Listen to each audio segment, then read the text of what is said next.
اعوذ باللہ من الشیطان الرجیم بسم اللہ الرحمن الرحیم۔ ڈیپ نالج فیکٹ کے معزز سامعین، آج میں آپ کو نماز سے حاصل ہونے والے فوائد کے بارے میں بتاؤں گا اور امید ہے آپ کو یہ ویڈیو پسند آئے گی۔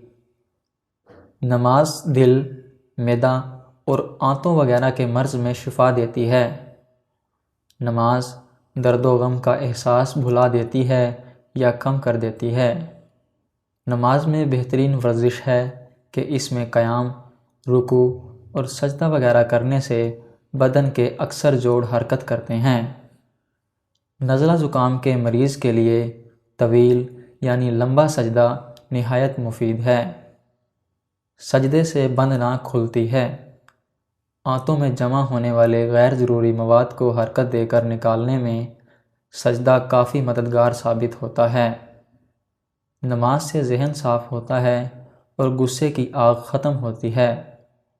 نماز رزق میں برکت لاتی ہے، صحت کی حفاظت کرتی ہے، اذیت یعنی تکلیف دور کرتی ہے، بیماری بھگاتی ہے، دل کی قوت بڑھاتی ہے، فرحت یعنی خوشی کا سامان بنتی ہے، سستی دور کرتی ہے، شرح صدر یعنی سینہ کھولتی ہے، روح کو غذا فراہم کرتی ہے، دل منور یعنی روشن کرتی ہے، چہرہ چمکاتی ہے، برکت لاتی ہے، خدائے رحمان سے قریب پہنچاتی ہے اور شیطان کو دور بھگاتی ہے۔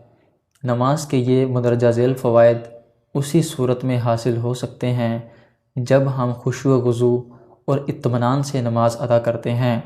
تو ڈیپ نالج فیکٹ کے معزز سامعین، امید ہے آپ کو یہ ویڈیو پسند آئی ہوگی۔